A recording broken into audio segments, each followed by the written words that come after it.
ഈ V D സതീഷിനെതിരായിട്ട് Punarjani കേസിൽ ഒരു വിജിലൻസ് ഇപ്പോൾ CBI അന്വേഷണത്തിന് ശുപാർശ ചെയ്തിരിക്കുകയാണ്. ഇപ്പോൾ തെരഞ്ഞെടുപ്പിൻ്റെ ഈ ഘട്ടത്തിൽ അതിനെങ്ങനെയാണ് കാണുന്നത്? എനിക്കൊന്നും ഇതിനകത്ത് പറയാനില്ല.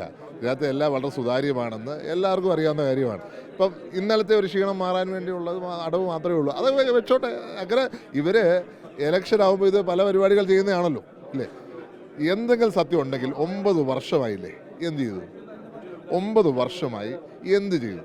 ഇന്ന് ഇങ്ങനെ ഒരു തരത്തിൽ ഈ ആരോപണം ഉന്നയിച്ചു വരുന്നത് അത് ഈ തൽക്കാലം ഉണ്ടായ ക്ഷീണത്തെ മറയ്ക്കാൻ വേണ്ടി മാത്രമല്ല. ഇന്നലെ ഉണ്ടായത് മറന്നോ? ചരിത്രത്തിൽ ഏതെങ്കിലും കേരളത്തിലിരിക്കുന്ന ഒരു ആളെ ശിക്ഷിച്ചിട്ടുണ്ടോ?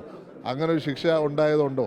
അത് മറയ്ക്കാൻ ഏറ്റവും കൂടുതൽ സമർത്ഥമായി നമ്മുടെ അസംബ്ലിയിൽ നമ്മുടെ പ്രതിപക്ഷത്തെ നയിക്കുന്ന ജനങ്ങളുടെ ശബ്ദമായി മാറിയ ജനകീയനായ ജനനേതാവിനെ ആക്രമിക്കാനുള്ള ശ്രമത്തെ ഞങ്ങൾ പ്രതിരോധിച്ചിരിക്കും. ഒരു കാരണവശാലും ഈ തരത്തിലുള്ള ചെപ്പടി വിദ്യ ഞങ്ങളുടെ എടുക്കേണ്ട.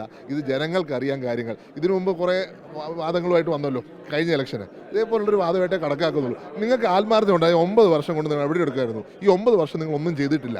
ഈ 9 വർഷം ഒന്നും ചെയ്യാതെ ഇന്ന് എന്തോ ഒരു പുതിയ സംഭവം എന്ന മട്ടിൽ പറയുന്നത് അത് ജനങ്ങൾ അംഗീകരിക്കത്തില്ല.